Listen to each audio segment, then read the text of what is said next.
Okay, we are recording. This will be edited, by the way. Well, hello everybody. This is John Dade with the new version, another version of the Business of Networking radio show.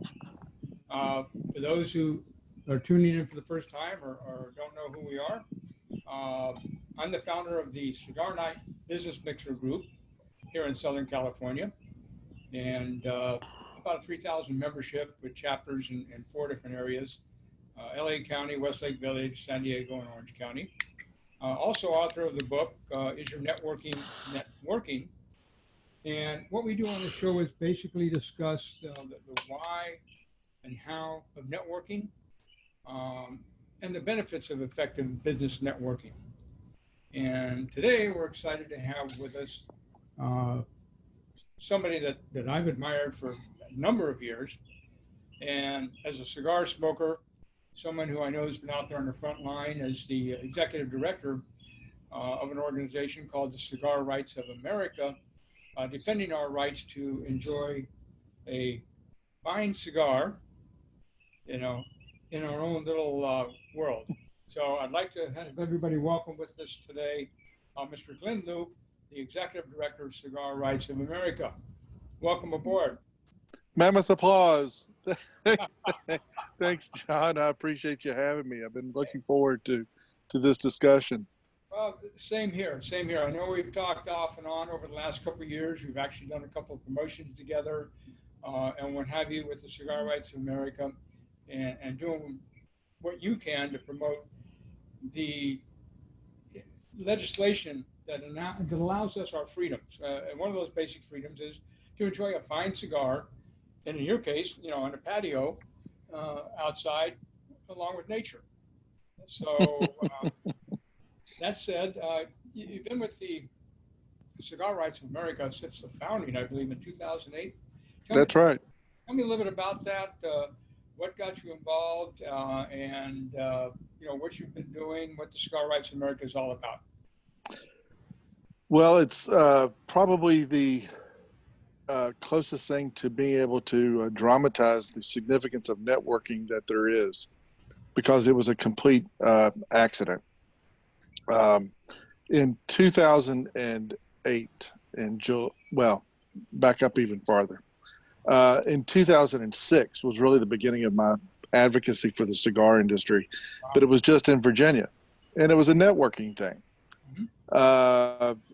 What's interesting about it is our local cigar shop in Virginia, Milan Tobacconist, is over 100 years old. Wow. Over 100 years old. It's moved 3 times in that 100 years in the same city of Roanoke, Virginia. And in 2006, our local state senator put in the first ever piece of legislation for a statewide smoking ban. The cigar shop was physically abutted up against our own locally owned, truly entrepreneurial venture of one of the great steakhouses you'll ever walk into. I mean, I wouldn't go to a Ruth's Chris versus this local steakhouse. So the first thing you did when you walked into it was a bar that welcomed cigar smokers. Wow. And I walked into the first night it opened. I mean, we were so excited that a classy, nice steakhouse was actually opening in our town. And you walked into it and you could smell the cigar smoke, and you just mentally said, this is the kind of place you're supposed to be smoking a cigar. Yeah. So I went next door, walked in the humidor, bought a cigar, took it back, and it was just the very thought that a member of the state Senate from our jurisdiction would put in legislation to get in the way of that thought, get in the way of that feeling, get in the way of that type of life experience. And I said, this is garbage. Well, the cigar shop knew that I was a lobbyist, and they said, we've got to do something about this. And I said, absolutely. So we started talking to some of the cigar reps for the various companies, and we connected with other retailers throughout the rest of the state and formed the Cigar Association of Virginia, which was like the second in the country to Maryland as far as a state association was concerned. Wow. And we beat off that smoking ban legislation 2006, 7, and 8. And July of 2008, we brought in Rocky Patel Premium Cigars, to Virginia to help wine and dine the House Republicans on the smoking ban bill. And after the weekend of golf and cigars and putting him with the legislators to say this is a horrible idea, I was driving him. He said, "Would you drive me to my event at your local cigar shop?" I said, "Sure." And so I'm driving Rocky an hour from the place where this Republican retreat was to the cigar shop, and he says, "We're creating this thing called Cigar Rights of America. Do you want to run it?" And I said, "No." And I'm not going to belabor the rest of the story. I said, "Why don't you hire me as a consultant to get it off the ground?" And that was 12 years, 7 months, 8 days, 12 hours, and 18 minutes ago. True story. Not counting. I won't belabor what happened between July and December of 2008, but that's the gist of how it started. So it was a true networking story. Wow, that's one hell of a story. Well, we'll have to revisit the next one on another interview after you retire, right? So it's been a great organization, successful organization. I'm a member myself, and I know many people that are members, and I do whatever I can to encourage people to join up. We have an event down here a couple of times a year, the Cigar Spirits tasting event, and there's always a CRA, Cigar Rights of America rep there, encouraging people to sign up. So now that I have the big kahuna here with me, why would somebody sign up? Why should somebody become a CRA, Cigar Rights of America member? Well, I'll give you a little background piece. Mm-hmm. Is that the industry never had a full-time political advocacy organization just for premium handmade cigars. And the impetus for founding it, which the industry did before I was on board, before there was ever a staff in early 2008. Again, this was around the time of that Rocky drive. Congress put taxation of premium handmade cigars for the first time in political history in the crosshairs to fund what's called the State Children's Health Insurance Program, the S-CHIP. And 40 cents of every cigar that is purchased goes to that federal program. Wow. Well, the original proposal for that program was a tax of $10 per cigar. Wow. And I was this was after we created the Cigar Association of Virginia with the retailers. There was a trade show. They let me in Houston, Texas. They let me tag along. This was 2007, I believe it was, and which was a lot of brain cells ago. And there was this mad scramble for meetings of the retailers and the manufacturers at the trade show in Houston. I mean, a mad scramble. And I'll never forget. And I was just tagging along. I was just Joe Consumer there, local, one of the Richmond Havana Connections retail shops invited me to go as their guest. And they'd never heard of such a thing. They got clearly caught off guard by this tax proposal.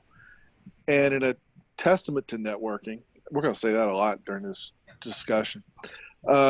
After the trade show, Rocky Patel, Jeff Borshwitz with Corona Cigar Company, George Padron, Christian Aurora Cigars, they all flew to Washington immediately. And their grand strategy was, quote, and they tell the story, so I'm not speaking out of school. Their grand strategy was speak to anybody willing to speak to them. And didn't have a lobbyist, didn't have a law firm, didn't have anything, and they just went office to office. Well, moral of the story is they had a connection with Congressman Kendrick Meek from South Florida, who was a friend of George Padron Cigars, obviously. He was on the House Ways and Means Committee. He introduces them to Charlie Rangel. Charlie Rangel was chairman of the Ways and Means Committee at the time. Charlie Rangel loved cigars. Boom. The proposal for the tax went from $10 to $3 to the 40 cents you pay today. And that surmises a great deal of political history into 30 seconds. That is amazing. And so they realized something very different had to be done. And yes, to create a grassroots movement, to create an organization that reinforces the industry's political message, And everybody draws this NRA analogy, but that's only because it's the same story of citizens being engaged politically for something they believe in. And that's the analogy to any consumer-based organization. So in the last decade, it's grown. The CRA began in 2008, again, before there was any staff, with what was called a freedom tour. And the manufacturers got together and they threw a big bash in New York City, Milwaukee, Chicago, Minneapolis, and Orlando, Florida. So it began with those cities, just those cities. And in the last, 11 and a half years, basically, it's grown to a 50-state coalition of consumers, a network of retailers engaged with the manufacturing community, because the manufacturers were like our Virginia retailers in 2006. They'd never been engaged politically. Mm-hmm. As I put it to the retail community in 2006, politics is now in your job description. And anything, you would think anything associated with tobacco, that would already be the case. But the premium cigar industry always thought, we're different. Yeah. They're not going to do anything to us. They're not going to touch us. We're like fine wine and great scotch. Well, meanwhile, the political opposition, the public health community, and the bureaucracy was creeping up behind them. Mm-hmm. And doing, and I'm not being overly dramatic when I say this, doing everything humanly possible to equate a cigar with a pack of cigarettes. Oh, yes, absolutely. I hear you. Yeah. And they never thought it would happen to them. Mm-hmm. And so it's been a game of political catch-up ever since. And it's been an adventure. I mean, it's grown from a 5-city tour to a 50-state coalition to a 7-digit lawsuit against the Food and Drug Administration regulations on cigars to 550 press releases, 550 congressional briefings, state legislation into the hundreds on smoking bans and taxes and regulation at the state level, trouncing in a blizzard through the Albany Capitol in New York for a tax cap, to, confronting issues like tax referendums in California, which go yay and nay, but either way, depends on what day of the week it is. So it's what I love about it is no 2 days are the same. No 2 hours are the same. Every day you wake up, you look over your shoulder and say, okay, what else are they trying to Oh God. I mean, I know we can get into this, but the pandemic itself, I mean, it's like, now I'm writing articles about, Vegas is sort of the holy ground of cigar smoking in this industry. And the 2 biggest trade shows for the industry are in Vegas. Right. Casa Fuente is the holy ground of cigar smoking in Vegas. I love it. Yes. And here it is, what happens. And I'm not speaking out of school politically when I say this, but the labor unions, the culinary union, the public health groups are pushing for a statewide smoking ban because of the COVID crisis. Yeah. So it's like, all right, now you got to confront COVID in the context of smoking bans. Mm-hmm. I just put out one this morning. Nashville being encouraged to go smoke free because of COVID. Shreveport, Louisiana just passed a smoking ban the other night because of COVID. They're using a disaster to justify a political agenda. Never let a good disaster go on. I used that line in my article about Vegas. The words of Rahm Emanuel, the former mayor of Chicago, who I traditionally wouldn't want to quote. It's insane, and we see them using COVID again. A little tangent, to regulate, cigars, regulate smoking, and quite frankly, in California, all the people I know that are cigar smokers, I did a little informal survey because I have the cigar networking group, and I personally don't know anybody in the group that's even become infected with it or part of it. And personally, I tell people, hey, with a good scotch and a good cigar, COVID ain't got a chance. I'll tell you what, that's our hope. But just wait till, and Rocky kind of did a premonition of this in a podcast he did a month or so ago, but just wait till the tobacco tax bills come in 2021. Mm-hmm. The tax because all of these stimulus packages they're wonderful and they're critical, and I get the necessity and the emergency nature of putting money in people's hands and in reinforcing the economic position of business. I get it, They got to be. but there's a bill to be paid for that. Yep. And just wait until 2021, whether it's Congress or your state capital, all of a sudden tax legislation is, we got to fill a $500 billion budget hole, or I don't care, pick a number. Yeah. And that's going to be a big target for the whole industry, Sure. and virtually every industry in 2021. Sure it is. They're going to tie it in with respiratory illnesses, COVID, anything they can to raise the taxes on it and demonize it, which is sad. All the sin taxes are going to be targets. Yeah. Doesn't matter whether it's cheeseburgers, soft drinks, beer, liquor, you name it, gaming. If you're a sin tax, you're going to be a target. I better get my wallet fattened up, I guess. So you've touched on it a little bit, and what have you. And again, you do a lot of networking for your business and everything else. And you've mentioned the other networking that goes on. How specifically? Why did you see the advantage of that? What do you see as the advantage of your one-on-one networking, and moving your agenda forward? Well, I tell you what, anything to do with politics is the business of networking. Anything. I'm fond of always quoting, and I was thinking about this when you and I were planning this discussion. Bill Clinton's former Secretary of Commerce, Ron Brown, who passed away in a plane crash, had a great quote that I always remembered. He just simply said, "You can never know too many people." Yeah. And I think anybody that's in business in any way, shape, or form could always learn from Ron Brown saying that. Sure. You can never know too many people. And I remember when I went to work for the Virginia legislature in 1987 out of college, the cardinal rule was never throw away a business card. And I swear to God, I've got business cards from 1987 in my file. I don't care how old school it sounds. And my daughter went to work for our member of Congress out of college, and I told her the same thing and passed that piece of wisdom down to the next generation.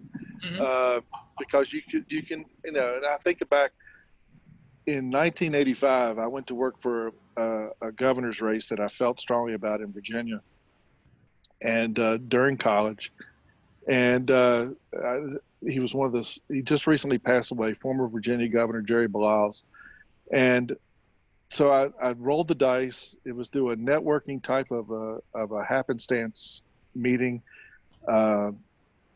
becoming engaged with the governor's race through a political network that I had in the college years. And 25 years later, the Governor's Education Foundation became a client of my consulting firm. Wow. 25 years, and I've always been lucky to lobby for things that I believed in, whether it was trucking, manufacturing, education, public infrastructure, things that in a lifelong context, I just wasn't a hired gun.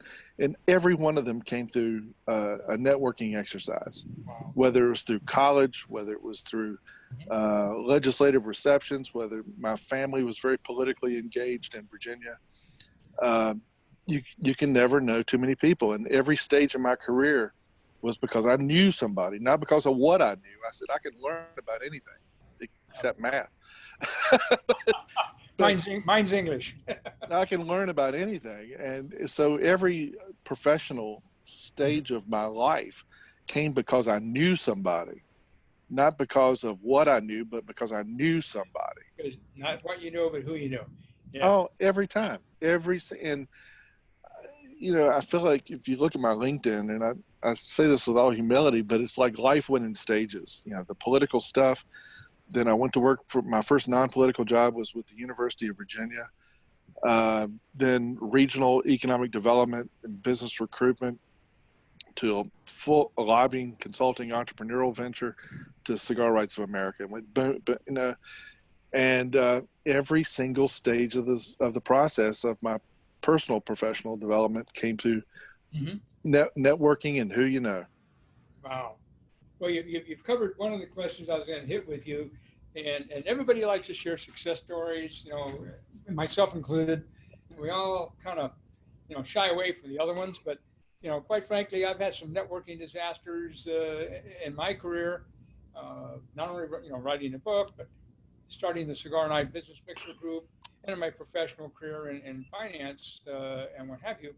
So, I'm going to ask you point blank, I mean, share one of your networking horror stories, for lack of a better.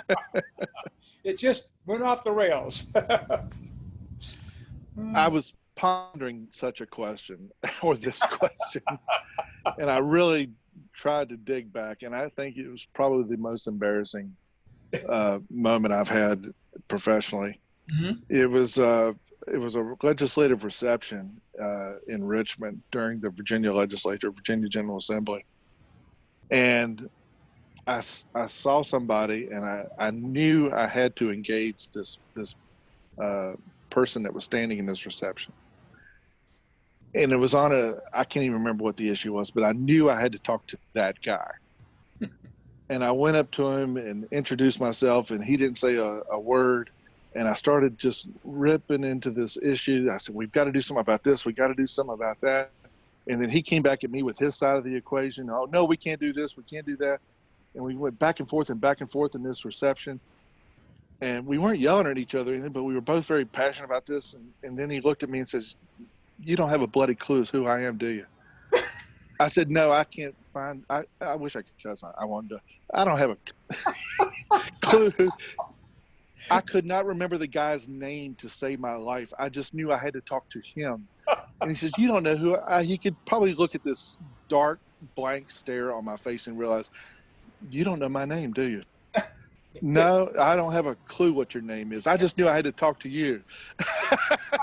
And it was like, always know your audience. That is classic. I love it. It's like, always remember the name of who you're supposed to be talking to before you walk up to them. Write it down on a sticky. Oh, God. I mean, old school. I mean, you can tell you're getting old and I've got a stack up behind me. That's classic. Well, that's going out on the airwaves. So you may be getting some always know your audience. This guy. If you have to ask somebody else, what is that guy's name? Trust me, I've been in that situation. I think the older I get, the more it happens. But, oh gosh! Like, wait a minute, what's this guy? That's excellent. Well, Glynn, we've gone over a little bit, which I'm very happy. You've got some great stories. I wanted to respect your time and everything because no, we're good. And what have you. So, any parting tips you want to leave with the listeners? Any words of wisdom you want to share before we wrap it up?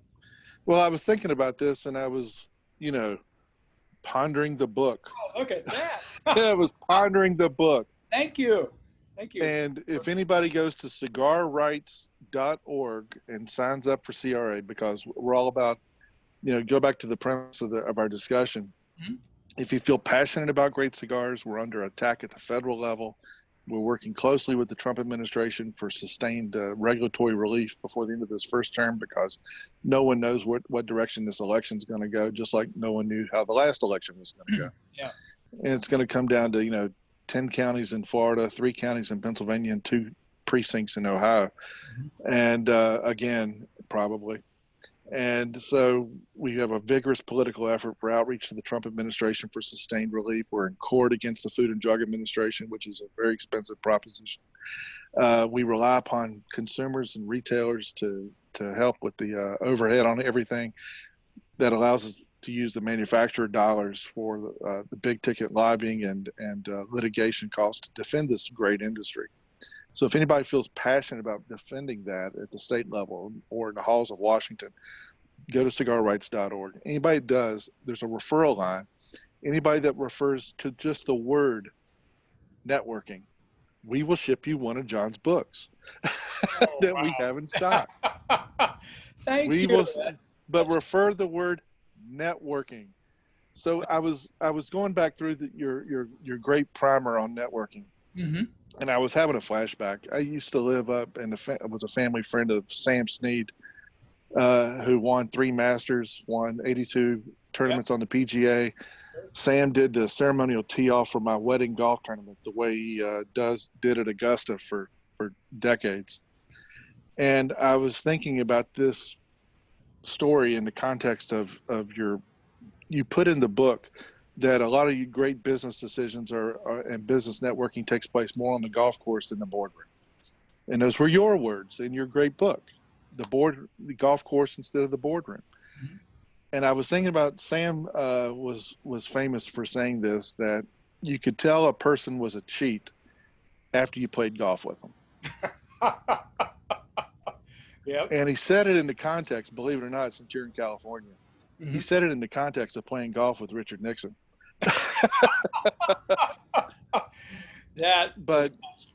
But the moral of the story is you can learn a lot about a person by playing golf with them, which mm-hmm. means networking.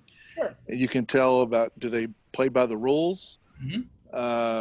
How they engage with you as an individual. And what you said in the book is absolutely true. And to have a great, like Sam reinforce that message is a telling commentary.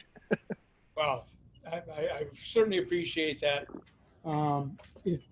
After we get off, if you would be so kind as to send me an email with that login and link and password, I will make sure I get it out to everybody with the video and pre-video and get it posted out there so we can get the membership, moving along. Yeah, all you need is the link at cigarrights.org. Click on join, and there's a referral line. Okay. And our members across the country are very diligent. Like if a local cigar shop refers them, they put, Jack's Cigar Shop. Uh-huh. If they were at a Rocky Patel event, they put Rocky Patel. If they were at a Pete Johnson event, they put Pete Johnson's name. People are very diligent about that. And so we just want them to use the word networking as the code word to get a copy of your book. You got it. I'll make sure that it gets out there. I really appreciate that, Glenn. That's very kind of you. Thank you. No, thank you for providing them. I appreciate you being with us today. We're going to be signing off. Again, this is John Day with the Business of Networking radio show. Just had a great discussion with our guest, Mr. Glynn Loope, the Executive Director of Cigar Rights of America, and another Golden Mic production for the Golden Seal Production Studios. So, Glenn, it's been a pleasure. Enjoy the rest of the cigar. Have a great week ahead, and thank you for all that you do for the cigar lovers and cigar aficionados and cigar enthusiasts out here. Thank you, John. Keep networking with cigars. I shall. Thank you, my friend. Thank you. Bye-bye.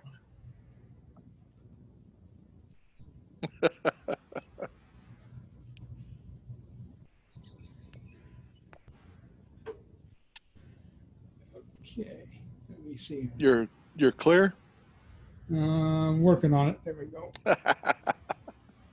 You're more technologically advanced than I am. I can tell you that.